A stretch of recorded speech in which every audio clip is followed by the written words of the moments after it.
నంద్యాల వేదికగా మాల మహానాడు నిర్వహించిన జిల్లా స్థాయి సమావేశంలో ఎస్సీ వర్గీకరణ అంశంపై తీవ్ర చర్చ జరిగింది. ఈ సమావేశానికి ముఖ్య అతిథిగా హాజరైన మాల మహానాడు జాతీయ అధ్యక్షులు డాక్టర్ ఆర్ఎస్ రత్నాకర్ ఎస్సీ వర్గీకరణ పేరుతో దళితుల ఐక్యతను దెబ్బతీసే ప్రయత్నాలు జరుగుతున్నాయని ఆరోపించారు. కేంద్రంలోని బీజేపీ ప్రభుత్వం అలాగే తెలుగు రాష్ట్రాల ప్రభుత్వాల విధానాలపై ఆయన తీవ్ర విమర్శలు చేశారు. దళితుల హక్కులు రిజర్వేషన్ల పరిరక్షణ కోసం సమిష్టిగా పోరాడాల్సిన కేంద్రంలోని బీజేపీ ప్రభుత్వం అలాగే తెలుగు రాష్ట్రాల ప్రభుత్వాల విధానాలపై ఆయన తీవ్ర విమర్శలు చేశారు. దళితుల హక్కులు రిజర్వేషన్ల పరిరక్షణ కోసం సమిష్టిగా పోరాడాల్సిన అవసరం ఉందని, ప్రజల సంకల్పం ముందు ఏ చట్టమైనా మారాల్సిందేనని పేర్కొన్నారు. మాల సామాజిక వర్గం రాజకీయంగా సామాజికంగా అప్రమత్తంగా ఉండి శాంతియుత ఉద్యమాలకు సిద్ధం కావాలని ఆయన పిలుపునిచ్చారు. ఈ సమావేశానికి జిల్లా వ్యాప్తంగా మాల మహానాడు నాయకులు కార్యకర్తలు పెద్ద సంఖ్యలో హాజరయ్యారు. ముఖ్యమంత్రులు, అపూర్వ సహోదరులు, మన చంద్రబాబు నాయుడు, రేవంత్ రెడ్డి ఎస్సీ లిస్ట్ లో ఉన్నటువంటి 59 ఎస్సీ కులాలకు under the guys of sub classification and social justice సమంగా పంచుతారట.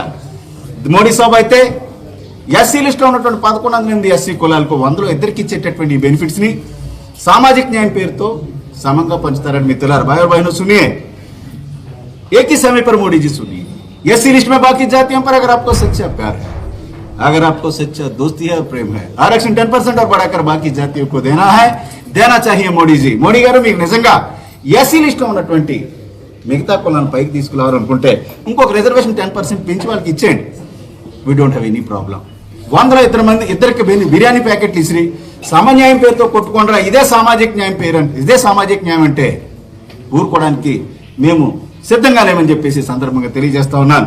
దేశవ్యాప్తమైనటువంటి ప్రజలారా, भाई और बहनों, ನನ್ನ ಆತ್ಮೀಯ ಕನ್ನಡ ಸ್ನೇಹಿತರೆ, ಅನ್ಭಾನ ತಮಿಳು ಸಹೋದರಿ ಸಹೋದರನ್ಮಾರೆ, ಎನ್ನ ಪ್ರಿಯപ്പെട്ട ಮಲಯಾಳಿ ಸಹೋದರಿ ಸಹೋದರಗಳೇ, प्रिय गुजराती मित्रों संभळो, आ देश में तमाम राजकीय पक्षों एससी अनामत वर्गीकरण आड़म दलितों की एकता विरुद्ध षड्यंत्र करी रह्या छे. प्रिय गुजराती मित्रों, प्रिय मराठी मित्रान, ओरिसा बंधुगण, प्रिय बंगाली बंधुरा, దేశంలో ఉన్నటువంటి దళిత సోదరులారా, మోడీ బీజేపీ రాజకీయ పార్టీలన్నీ కూడా ఎస్సీల మీద కుట్ర చేసి ఎస్సీ వర్గీకరణ పేరుతో తొక్కిస్తా ఉన్నాయి మిత్రులారా.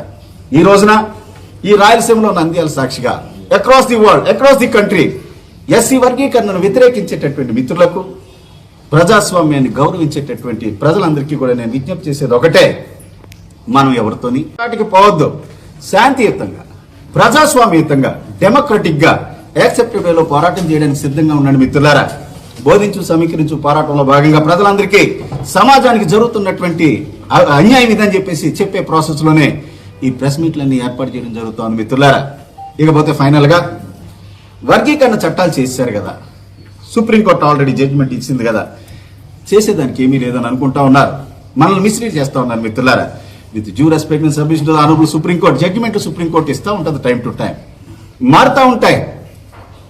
2004లో sub classification is not permissible under the constitution of India అని 5 జడ్జెస్మెంట్ సుప్రీంకోర్టు ఇచ్చింది. ఆ రోజున ఎస్సీని వర్గీకరించడం కుదరదు, మొక్కలు చేయడానికి వీల్లేదని. The same supreme court itself 7 judges benches తో it is permissible under the constitution of India అని మళ్ళీ తీర్పిచ్చారు. మన సుప్రీంకోర్టుకి గౌరవం ఇస్తూనే we must have an amendment to the constitution. There must be an amendment to the constitution. There should not be a process where SCs cannot be sub-classified at all. SC నెట్టి పరిస్థితుల్లో sub classification సామాజిక న్యాయం పేరుతో విభజించడానికి కుదరదు అని చెప్పి parliament లో చట్టం చేసేంత వరకు, కాన్స్టిట్యూషనల్ అమెండ్మెంట్ చేసేంత వరకు కూడా మనం పోరాటం చేయాలి మిత్రులారా. కాబట్టి తెలుగు రాష్ట్రాల్లో ఉన్నటువంటి దళిత సోదరులారా, దళిత సానుభూతి పరులారా, ఇది ఎస్సీలకు న్యాయం చేసేటటువంటి ప్రాసెస్ కాదు. Only the social justice is needed in the peanuts thrown in the name of reservations for the SCs. Is it not needed in the wealth and industrial establishments of this country and lands of this country? ఈ దేశంలో SC వాళ్ళకి reservation పేరుతో పడేసేటటువంటి ఇంగిలి మెతుకుల్లోనైనా సామాజిక న్యాయం?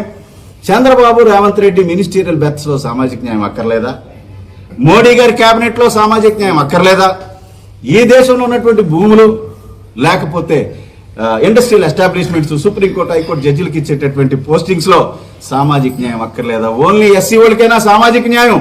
100లో ఇద్దరికి ఇచ్చే బిర్యానీ ప్యాకెట్లు సమంగా పంచుతాము, పెంచేది లేదు, ఇదే న్యాయం అంటే కుదరదని చెప్పేసి ఈ వేదికగా సమాజానికి తెలియజేస్తూ Dr. Ratnakar, once again, National President for Oxford Mal Mahanadu. Yes, would you like to ask me any questions?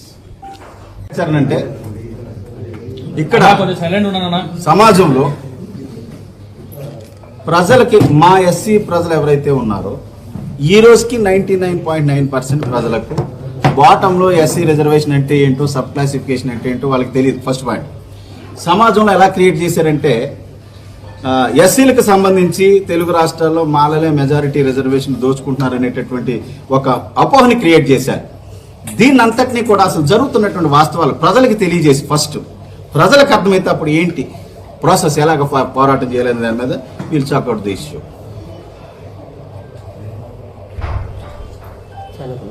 SC వర్గీకరణ ఇంతవరకు ఎవరు కూడా సీరియస్ గా టేకప్ చేయలేదు. కాంగ్రెస్ పార్టీ దళితులు అంటేనే కాంగ్రెస్ అంటేనే మాలలు అనేటటువంటి కాంగ్రెస్ పార్టీని మన రేవంత్ రెడ్డిని నమ్మించి తడిగొడతో గొంతు కోశారు. రేవంత్ రెడ్డి ఈ దేశంలో జడ్జిమెంట్ వచ్చిన తర్వాత ఫస్ట్ టైం ఎస్సీ వర్గీకరణకు చేయడం, బీజం వేయడం జరిగింది. నెక్స్ట్ మన కర్ణాటకలో సిద్ధరామయ్యను దించేశాం. నెక్స్ట్ ఇక మన చంద్రబాబు నాయుడు గారు ఫస్ట్ నుంచి కూడా దానికి ప్రోటోకానిస్టే. వర్గీకరణకి is pro for that. BJP rule స్టేట్స్లో ఎంతవరకు వర్గీకరణ లేదు. చూడండి దేశంలో ఏం జరుగుతుందో. తర్వాత ఇంకొక సబ్జెక్ట్ మీకు చెప్పదలుచుకున్నాను. ఫైనల్ ఇదే, మీరు ప్రశ్నలు అడిగితే ఆన్సర్లు చెప్తారు, లేకపోతే నేనే చెప్తాను. ప్రశ్న ఆన్సర్ మీరు వినండి. సడన్ గా ఈ ఎస్సీ వర్గీకరణ అంశం ఏంటి తెర మీదకి ఎందుకు వచ్చిందని అనుకుంటున్నారు కదా. బీజేపీ అంటేనే ఉత్తరప్రదేశ్ అంటేనే రామ జన్మభూమి అని ఈ దేశంలో ఈ దేశాన్ని రూల్ చేసి శాసించగలిగేటటువంటి స్థాయికి ఎదిగినటువంటి బీజేపీ మొన్న రామాలయం కట్టించిన తర్వాత, మిత్రులారా ఐఎమ్ నాట్ క్రిటిసైజింగ్ ఎనీబడి, మీకు ఇన్ఫర్మేషన్ చెప్తున్నాను. రామాలయం కట్టించిన తర్వాత జరిగినటువంటి ఎన్నికల్లో అయోధ్య డివిజన్ ఉన్నటువంటి పట్టణంలో 5 ఎంపీ స్థానాలు ఉంటే 5 ఎంపీ స్థానాల్లోనే బీజేపీ ఓడిపోయింది మిత్రులారా. అంతేకాదు మన ఫైజాబాద్ అయోధ్య ఉన్నటువంటి ఎంపీ స్థానంలో, సరిగ్గా వినండి, మన నంద్యాలలో ఎంపీ స్థానంలో ఎప్పుడైనా ఒక ఎస్సీ ఓడికి జనరల్లో టికెట్ ఇచ్చే అవకాశం కలలో కూడా ఊహించలేము. కానీ అయోధ్య పట్టణం ఉన్నటువంటి ఎంపీ స్థానం పేరు ఉత్తరప్రదేశ్లో ఫైజాబాద్. ఈ ఫైజాబాద్ లో సమాజ్వాదీ పార్టీ, కాంగ్రెస్ కలిపి బీజేపీకి యాంటీగా ఎస్సీ కులానికి చెందినటువంటి వ్యక్తిని జనరల్ ఎంపీ స్థానంలో నిలబెట్టారు మిత్రులారా. అక్కడ ఇక్కడ మనకు ఆంధ్రాలో మాలా మాదిగా రెల్లాలకు, ఉత్తరప్రదేశ్లో ఎస్సీ లిస్టులో పాసి కులస్తులు అంటారు.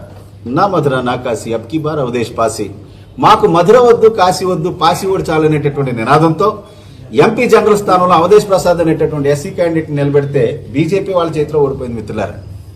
ఇది గొడవ.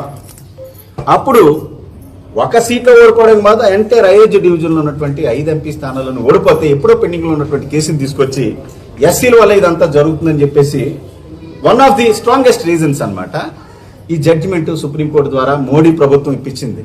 ఇంతవరకు ఎస్సీ వర్గీకరణ ఎక్కడా లేదు, సుప్రీంకోర్టులో పెండింగ్ ఇది. దీన్ని బేస్ చేసుకుని చేశారు కాబట్టి దీని మీద serious and stringent democratic peaceful Gandhi మార్గంలో పోరాటం చేయడానికి we have taken a decision. ఓకేనా?